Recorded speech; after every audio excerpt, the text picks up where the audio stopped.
Next question 4 नंबर। If two of the zeros of the cubic polynomial का दो zeros अगर जीरो है, then it does not have linear and constant term. तो यहाँ पे कहा जा रहा है कि जैसे कि क्यूबिक पोलिनोमियल का तीन जीरोस होता है, तो इनमें से दो अल्फा बीटा मान लो जीरो है। अगर दो जीरोस जीरो है क्यूबिक पोलिनोमियल का, समझ रहे हो, मतलब एक्स का वैल्यू जीरो है, तो वो जो पोलिनोमियल है जिसे हम वाई से डिनोट करते हैं वो जीरो आएगा एट एक्स बराबर जीरो। तो दो जीरोस और दोनों जीरो है, ठीक। तो it doesn't then it does not have linear and constant term. तो अगर जीरो है तो लीनियर और कांस्टेंट टर्म नहीं हो सकता। जैसे देखिए पोलिनोमियल क्यूबिक जो होता है इस प्रकार से होता है, ठीक। ये हमारा पोलिनोमियल है। ये जो टर्म है बी, यहाँ पे बी जो है क्वाड्रेटिक टर्म है, ठीक है, क्वाड्रेटिक टर्म। और ये सी एक्स जो है सी, जिसमें सी एक्स में जो सी है ये लीनियर टर्म है।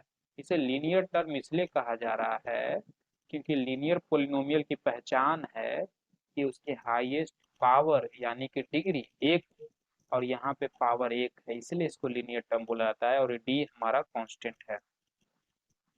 तो अगर अल्फा और बीटा जीरो है तो इसका मतलब कि लीनियर एंड कांस्टेंट टर्म नहीं होगा, मतलब सी बराबर जीरो और डी बराबर जीरो होगा।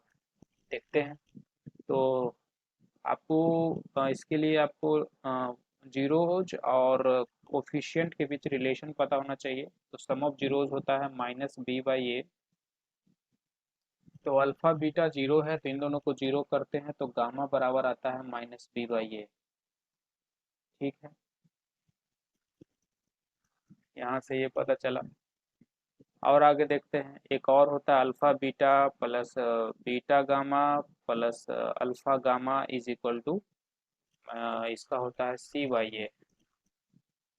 तो देखिए अल्फा मेरा जीरो है तो ये पूरा जीरो, पूरा जीरो, और बीटा भी जीरो माने हैं तो ये भी पूरा जीरो।